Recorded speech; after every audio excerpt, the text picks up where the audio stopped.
जय हिंद साथियों, वंदे मातरम, भारत माता की जय।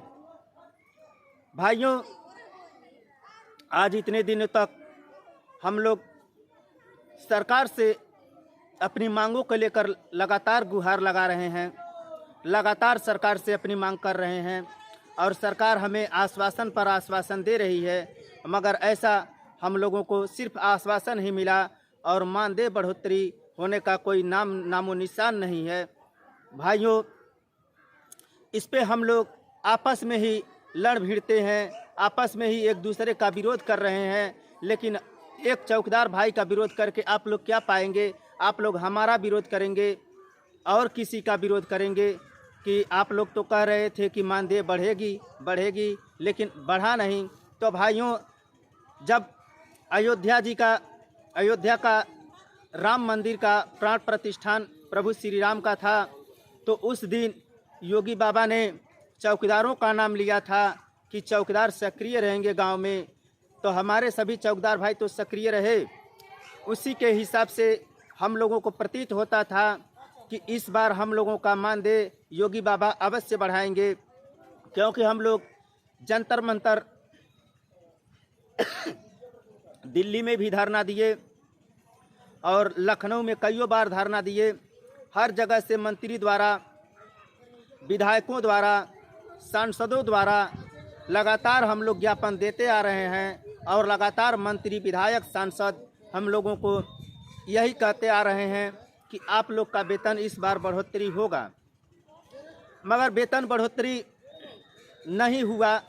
आज 12 तारीख है, हो सकता है कि आज कुछ रिजल्ट मिल जाए, लेकिन हमें ऐसा नहीं लगता है कि इस बार हम लोगों का रिजल्ट कुछ अच्छा आएगा। भाइयों, सरकार की मंशा क्या है, सरकार क्या सोचती है, ये सरकार के ऊपर है।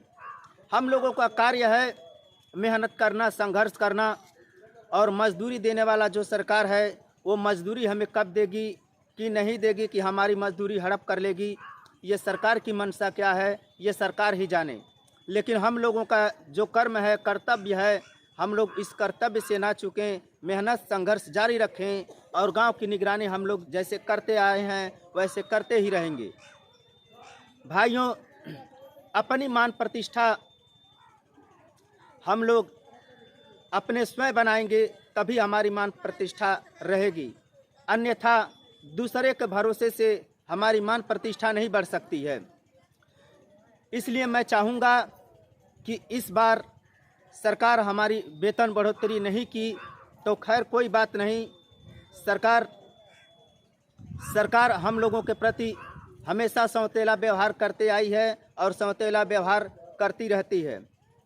तो भाइयों, सरकार योगी बाबा से हम लोग गुहार लगाते आ रहे हैं और बराबर हम उन लोगों से, जो भी हमारे मुख्यमंत्री होंगे, प्रधानमंत्री होंगे, सांसद, विधायक होंगे, डीएम महोदय होंगे, हम लोग लगातार उनको अपना ज्ञापन देते रहेंगे। इसी तरह से कभी तो ऐसा होगा कि हम लोगों की ज़िंदगी में एक खुशहाली और एक बहार आएगी।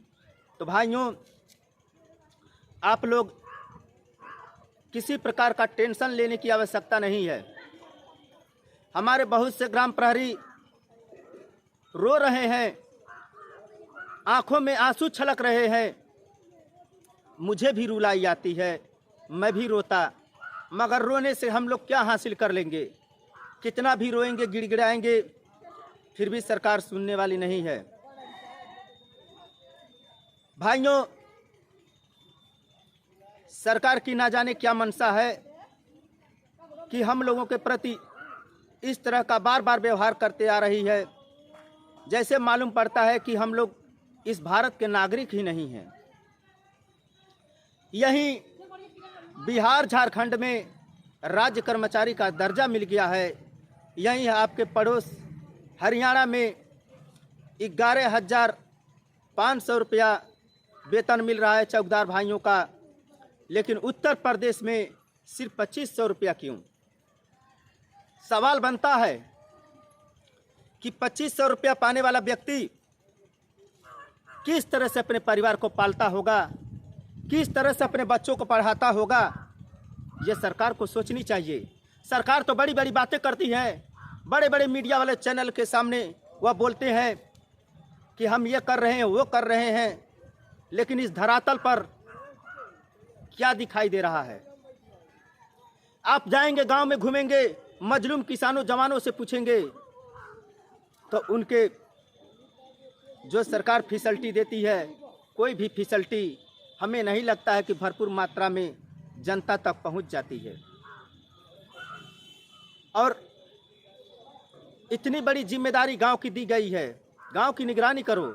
हम लोग निगरानी करते हैं, हम लोग तो चाहते हैं कि रात को गांव में गश्त करें, हमेशा गश्त में रहें, गांव की देख रेख बढ़िया से करें, लेकिन मात्र 2500 रुपये में हमारा परिवार को, हम अपने परिवार को कैसे पालें, कैसे उनको खिलाएं? सरकार को सोचनी चाहिए कि एक व्यक्ति की आय की महीने की आय 2500 रुपया रहेगी, वह व्यक्ति इस महंगाई के ज़माने में क्या कर सकता है? कैसे अपने परिवार को पाल सकता है?